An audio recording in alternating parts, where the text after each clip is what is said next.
Matthew chapter 13. That same day, Jesus went out of the house and sat by the lake. Such large crowds gathered around him that he got into a boat and sat in it, while all the people stood on the shore.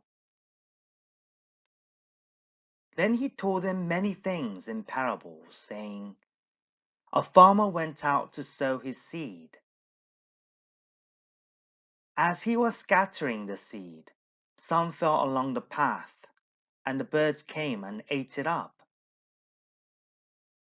Some fell on rocky places, where it did not have much soil. It sprang up quickly because the soil was shallow.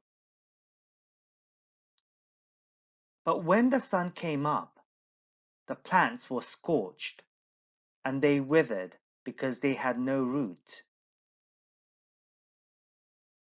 Other seed fell among thorns, which grew up and choked the plants.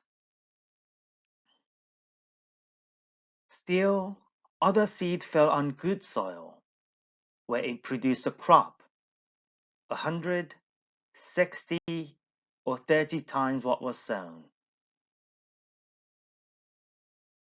Whoever has ears, let them hear. The disciples came to him and asked, Why do you speak to the people in parables? He replied, Because the knowledge of the secrets of the kingdom of heaven has been given to you, but not to them.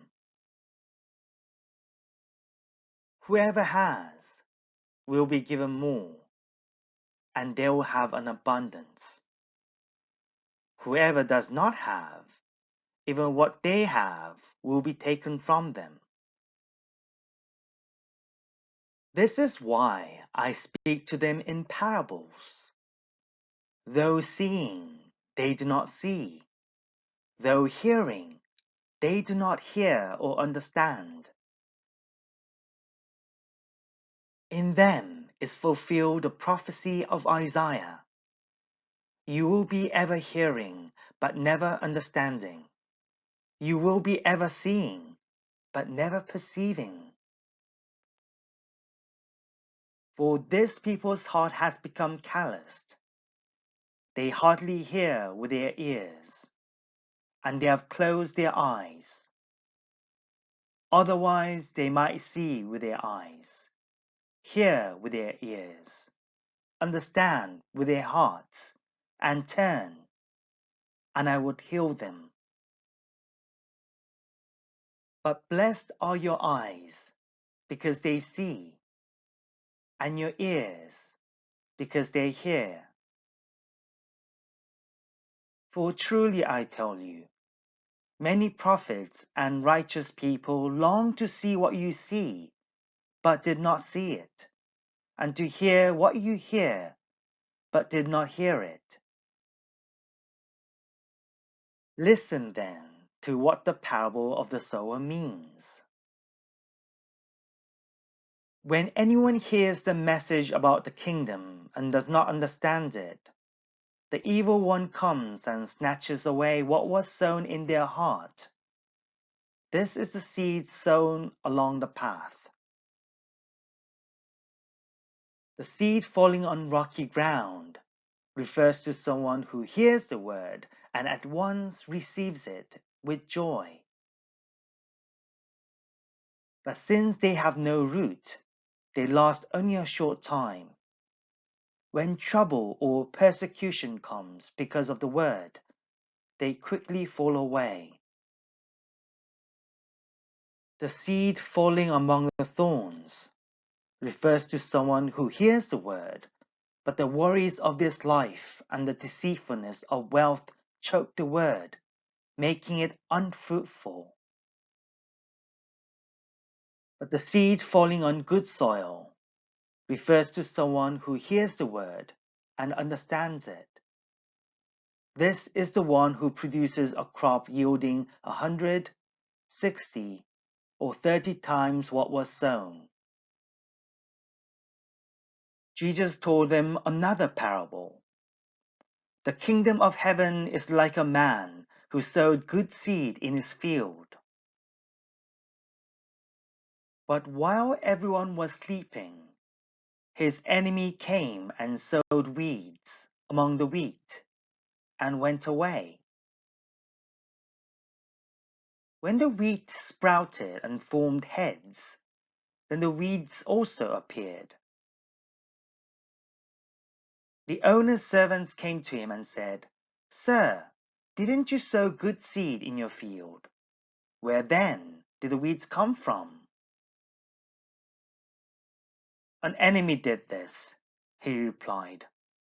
The servants asked him, "Do you want us to go and pull them up?" "No," he answered, "because while you are pulling the weeds, you may uproot the wheat with them. Let both grow together until the harvest. At that time I will tell the harvesters, 'First collect the weeds and tie them in bundles to be burned. Then gather the wheat and bring it into my barn.'" He told them another parable. The kingdom of heaven is like a mustard seed, which a man took and planted in his field.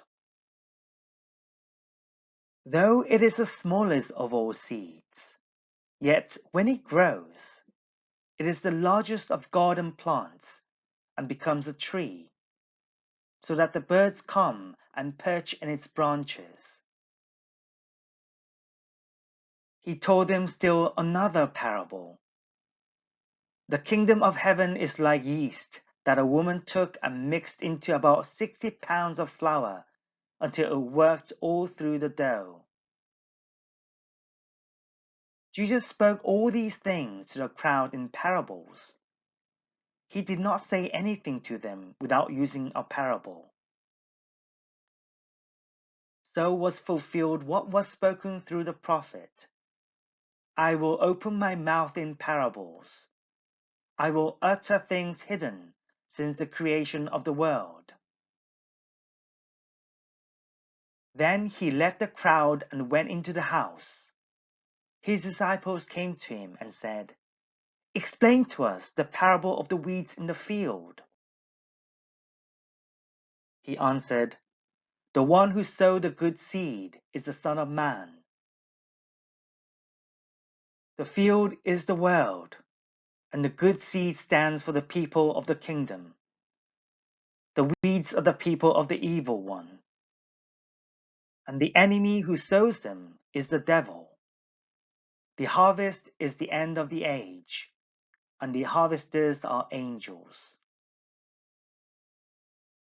As the weeds are pulled up and burned in the fire, so it will be at the end of the age. The Son of Man will send out his angels, and they will weed out of his kingdom everything that causes sin and all who do evil. They will throw them into the blazing furnace, where there will be weeping and gnashing of teeth. Then the righteous will shine like the sun in the kingdom of their Father. Whoever has ears, let them hear. The kingdom of heaven is like treasure hidden in a field.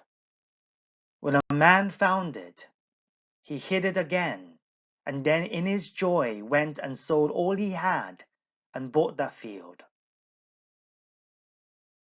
Again, the kingdom of heaven is like a merchant looking for fine pearls. When he found one of great value, he went away and sold everything he had and bought it. Once again, the kingdom of heaven is like a net that was let down into the lake and caught all kinds of fish.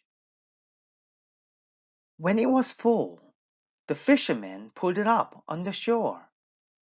Then they sat down and collected the good fish in baskets, but threw the bad away. This is how it will be at the end of the age. the angels will come and separate the wicked from the righteous, and throw them into the blazing furnace, where there will be weeping and gnashing of teeth. Have you understood all these things? Jesus asked. Yes, they replied. He said to them, Therefore, every teacher of the law who has become a disciple in the kingdom of heaven is like the owner of a house who brings out of his storeroom new treasures as well as old. When Jesus had finished these parables, he moved on from there. Coming to his hometown, he began teaching the people in their synagogue, and they were amazed. Where did this man get this wisdom and these miraculous powers? They asked. Isn't this the carpenter's son? Isn't his mother's name Mary? And aren't his brothers James, Joseph, Simon, and Judas? Aren't all his sisters with us? Where then did this man get all these things? And they took offense at him. But Jesus said to them, A prophet is not without honor, except in his own town and in his own home. And he did not do many miracles there because of their lack of faith.